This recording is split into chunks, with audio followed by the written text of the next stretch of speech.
할렐루야. 주의 이름으로 여러분 환영하고 또한 축복합니다. 오늘은 부활 후 네 번째 주일로 5월 첫째 주 가정의 주일을 맞이해서 함께 또한 말씀을 보고 또 함께 귀한 시간을 갖고자 합니다.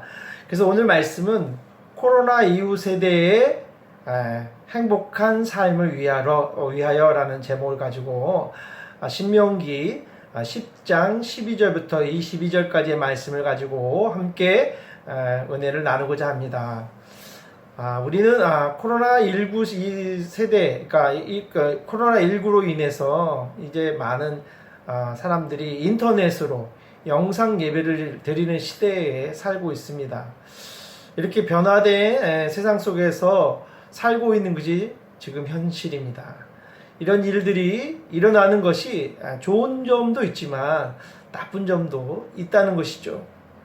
그래서 환경오염이나 또 계속해서 범죄가 증가하고 더 나아가서 식량 전쟁이 일어날 수 있는 그런 확률도 높아졌습니다. 이렇게 빠르게 변화하는 시대에서 적응하지 못하면 결국 도태할 수밖에 없는 것입니다. 이렇게 오늘 우리 기성세대들이 이렇게 변화되는 것들에 대해서 그래서 두려워하거나 힘들어 하고 있죠. 그리고 또 그렇게 살고 있습니다. 그렇지만 여기서 우리가 기성세대가 진다면 결국 이 시대에서 살아남기는 아주 힘든 상황이 될 것입니다. 이처럼 교회도 같은 변화를 지금 경험하고 있습니다. 같이 모여 예배를 드릴 수 없는 환경이 한 2개월 정도 진행되면서 이렇게 인터넷 예배를 드리는 모습을 보면서 과연 어떤 모습이 정말 하나님이 원하시는 예배의 모습인지를 정말 가늠하기 어렵고 또 많은 성도들이 또한 방황하고 있는 모습을 우리는 볼 수 있습니다.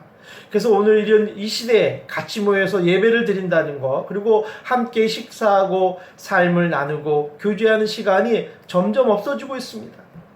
교회 안에도 이렇게 빠르게 변화되는 이 시대에 어떻게 살아가야 될지를 이제 우리 한국교회 성도들도 준비하고 있어야 되는 것입니다. 이번 코로나19로 인하여 전 세계가 행복을 잃어버려 가고 있고 코로나에 인한 긴장과 스트레스로 전 세계가 지금 몸살을 앓고 있습니다. 그러기에 이런 시대에 살고 있는 우리가 진정한 행복을 찾는 방법이 무엇인지를 우리 신앙인들이 스스로 찾아 나가야 되는 것입니다.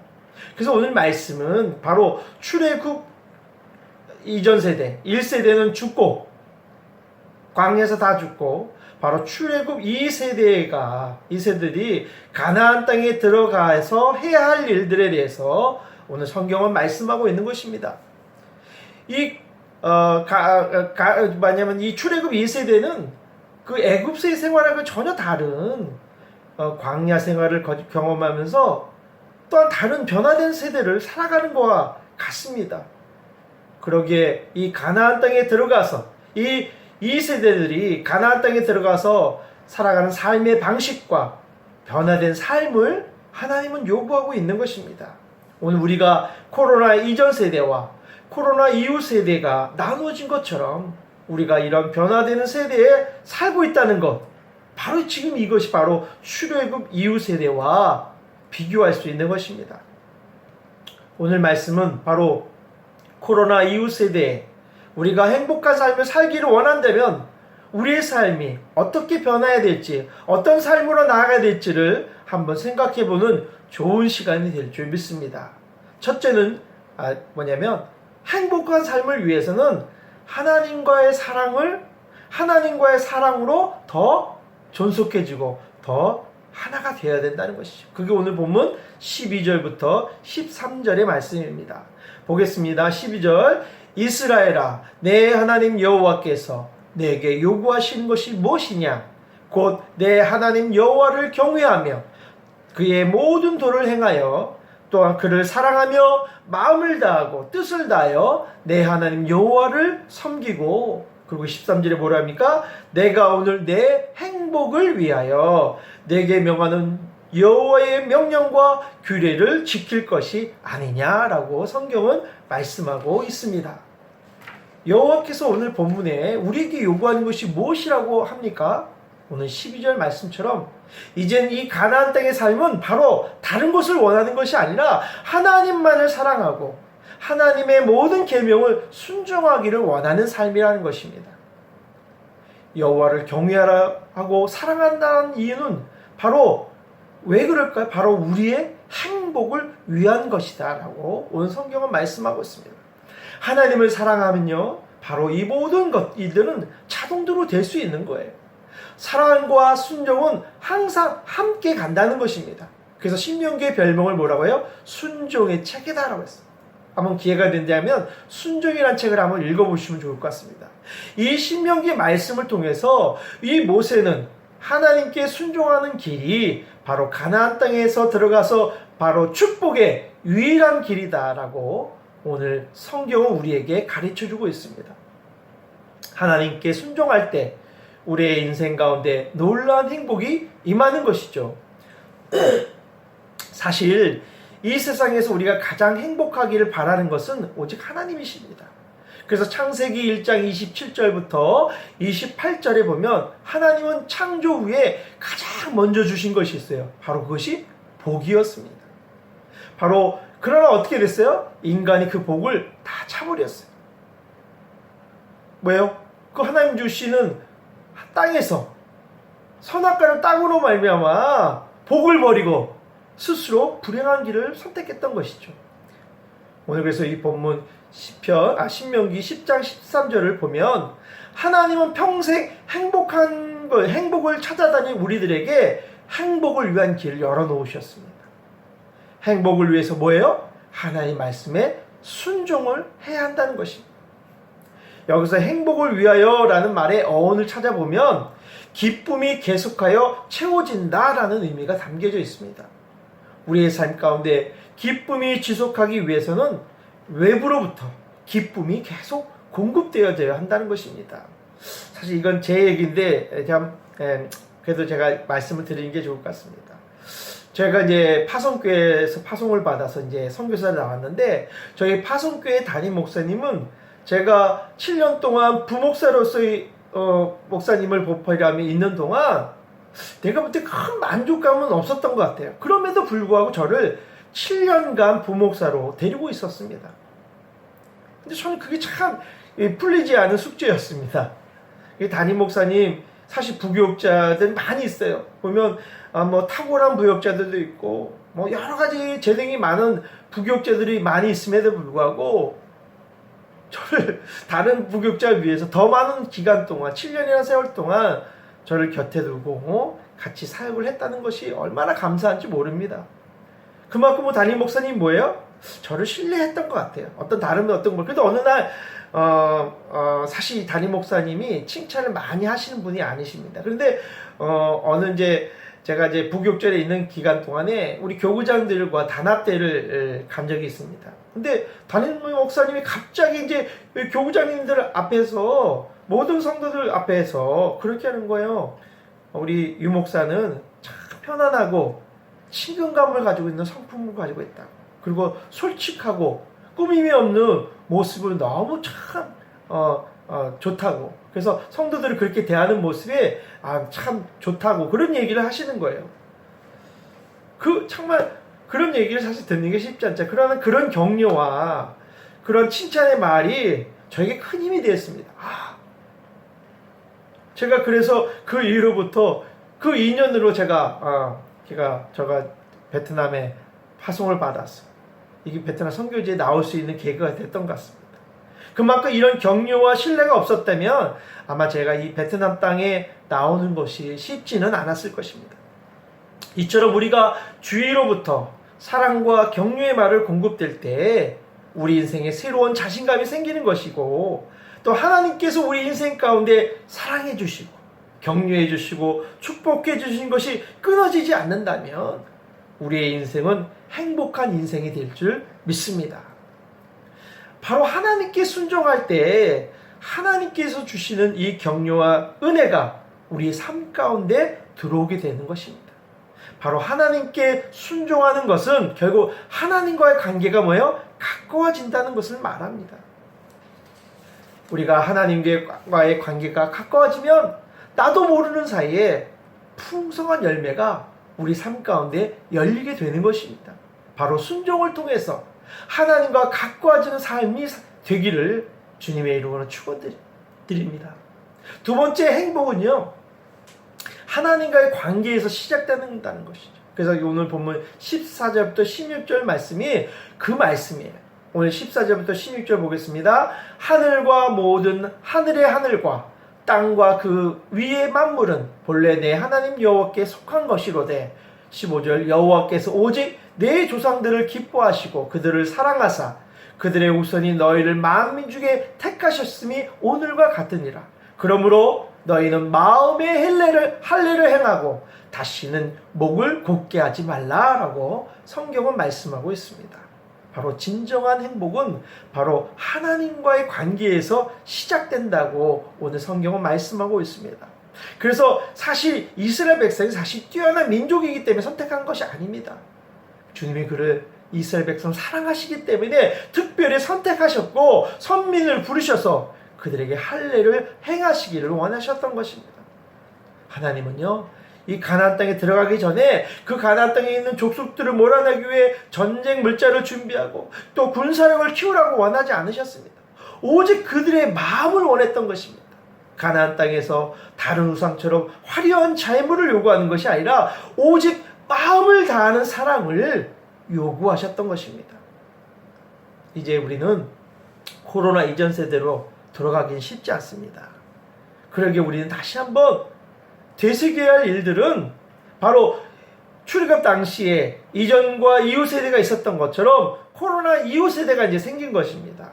그래서 이 코로나 이후 세대에 우리가 해야 될 일은 오직 여호와를 사랑하는 것과 그리고 이웃을 사랑하는 것이라고 성경은 말씀하고 있는 것입니다. 왜 주님 그렇게 얘기하셨을까요? 바로 이렇게 여호와를 사랑하라는 이 본질을 놓치지 않고 살아갈 때 애굽 시대에 홍해가 갈라졌던 것처럼 난공불락의 그 여리고성이 무너졌던 것처럼 우리가 이 시대 가운데도 그런 놀라운 역사가 일어날 것을 말씀하고 있는 것입니다. 하지만 이 변화하는 시대에 하나님을 신뢰하지 못하고 사랑하지 못하고 믿지 못할 때 그들이 아이성 전투에서 패배했던 것처럼 우리도 이 시대에서도 동일하게 쉽게 패배하고 실패할 수 있다는 것을 우리에게 말씀하고 있는 것입니다.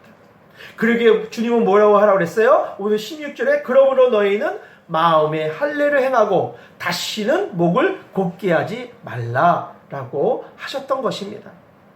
이 말씀에서 마음의 할례를 행하라는 것은 곧 목이 곧지 않은 백성으로 살라고 말씀하고 있는 것입니다. 바로 이 상태가 지금 이스라엘의 영적인 상태였던 것입니다. 바로 이스라엘 백성들이 광야에서 육체의 할례를 받았지만 실질적 변화된 마음의 할례를 행하지 않은 상태를 의미하고 있는 것입니다. 그래서 모세는 가나안 땅에 들어가기 전에 마음의 할례를 행하라라고 권면하게 주고 있습니다. 즉 모세가 마음의 할례를 해야 한다라는 것은 바로 가나안 땅의 행복한 삶을 위해서는 오직 하나님과의 인격적인 관계를 이루어야만 한다고 말씀하고 있는 것입니다. 하나님은 광야에서 우리의 옛사람의 패역했던 고집과 교만을 내버리고 다시는 목을 곧게 하지 말고 마음의 할례를 행하시기를 원하시는 것입니다. 즉 하나님과의 관계를 깨는 이런 완악함과 교만함을 제거하라는 것입니다. 그래서 가나안 땅에 들어가서 성령 안에서 새 사람이 되고 말씀에 순종하기를 바라시는 것입니다. 우리도 이 변화되는 이 시대에 주님을 향한 사랑이 변함없으시며 또한 본질을 놓치지 않고 살아갈 때 하나님의 그 사랑 가운데 또한 놀라운 역사들이 일어나게 될 줄 믿습니다. 그렇기 때문에 우리는 변화에 대해 우리가 두려워하지 마시고 이 변화된 시대 가운데 사랑으로 하나님 사랑을 적용해 나간다면 그리고 길을 개척한다면 반드시 하나님께서 우리에게 놀라운 길을 열어주실 줄 믿습니다. 우리가 하나님을 사랑할 때 또한 자발적으로 인격적인 마음으로 주님께 더 가까이 나아간다면 그 자발적인 마음을 통해서 가나안 땅에서 하나님과 깊은 사랑의 관계를 누릴 수 있습니다. 그래서 모세는 하나님을 어떻게 고백합니까? 17절에 너의 하나님 여호와는 신 가운데 신이시며 주 가운데 주시며 크고 능하시며 두려운 하나님이시라. 사람을 외모로 보시지 아니하시며 뇌물을 받지 아니하시고 라고 그렇게 고백하고 있습니다. 이 얘기는 대단한 고백이에요. 모세의 이 신앙 고백을 보면 하나님은 신 가운데 신이라고는 최상의 신앙 고백을 하고 있습니다. 또한 위대하시고 전능한 하나님이라는 고백을 하고 있는 것입니다. 모세만의 독특한 신앙 고백을 볼 수 있습니다. 또한 뭐라고 얘기합니까? 하나님은 사람을 외모로 보시지 않는다라는 것은 즉 하나님께서는 인간을 결코 차별하지 않는다는 거예요. 그래서 뭐예요? 뇌물을 받지 아니하시고 고아와 과부를 학대하는 일이나 또 나그네를 핍박하는 것을 싫어한다는 것을 알 수 있는 것입니다. 그래서 모세가 하나님은 사람을 외모로 판단하지 않으시리라 이 고백을 했던 것은 모세에게도 컴플렉스가 있었습니다. 약점이 있었습니다. 그게 뭐예요? 모세는 에집트 왕자로 있을 때 이집트인이 아니라 바로 히브리라는 약점 때문에 이집트 왕으로 나아가는 데서 어려운 어떤 방해가 되지 않을까라는 두려움이 늘 있었습니다. 그랬던 그가 호렙산에서 하나님을 만나고 나서 그 하나님은 외모를 취하시는 분이 아님을 깨닫고 그가 오히려 그 약점을 오히려 외적인 조건의 약점을 가졌던 그 모세가 하나님 그를 변화시켜서 이스라엘 백성을 출애굽시키는 구원하는 데 쓰임받는 하나님 놀라운 역사의 도구로 써주신 줄 믿습니다. 오늘 우리의 삶의 자리에서 어떤 나의 조건, 외적인 어떤 모습 때문에 늘 약점이라고 생각하셨던 분이 계시다면 하나님의 사랑 가운데 나아가시기 바랍니다. 하나님께서는 그를 있는 모습 그대로 받아주시고 사랑해 주시는 분입니다. 우리의 부족한 것을 채워주셨고 또한 약점을 강점으로 역전시켜 주셨습니다. 그래서 오늘 18절 19절 말씀은 나그네를 어떻게 하라고 오늘 본문의 말씀을 오늘 18절 19절 보겠습니다. 고아와 과부를 위하여 정의를 행하시며 또한 나그네를 사랑하여 그에게 떡과 옷을 주시나니 19절 너희는 나그네를 사랑하라. 전에 너희도 애굽 땅에서 나그네 되었음이니라. 이스라엘이 나그네를 사랑해야 할 이유는 19절처럼 그들도 예전에 어떤 생활을 했어요? 애굽 땅에서 나그네로 살았다는 것입니다. 애굽에서 나그네로서 멸시받고 천대받던 그들이 하나님의 구출했다는 것을 경험했던 민족입니다. 이들이 그 은혜를 잊지 않고 있는 증거가 바로 나그네를 사랑함으로 보여주게 되는 것입니다. 그러므로 하나님을 사랑하고 순종하는 증거는 나그네를 고아와 과부를 사랑하는 모습으로 표현될 수밖에 없는 것입니다. 우리가 하나님을 정말 사랑한다면 그런 모습으로 우리의 모습을 드러내야 되는 것입니다. 창세기 아브라함의 삶을 보십시오. 아브라함의 삶 가운데 어느 날 갑자기 나그네를 만나서 대접하는 장면이 나옵니다. 아브라함이 나그네 3명이 지나가는 것을 그냥 보내지 않고 그들을 집으로 초대해서 극진하게 대접을 했습니다. 그리고 알고 보니 뭐예요? 하나님과 두 천사였던 것입니다. 그 가정 가운데 하나님과 두 천사가 와서 그들을 환대하고 대접했던 것입니다. 바로 이 아브라함은 나그네를 사랑했을 뿐인데 그 가운데 나그네를 대접 가운데 하나님을 만나는 놀라운 은혜를 경험하게 된 것입니다. 그래서 예수님께서도 여기 있는 형제 가운데 지극히 작은 자에게 한 것이 곧 내게 한 것이다 라고 말씀하셨습니다. 바로 나그네는 멀리 있는 사람이 아닙니다. 내 주변에 나의 사랑을 줄 수 있는 대상이 모두 나그네인 것입니다.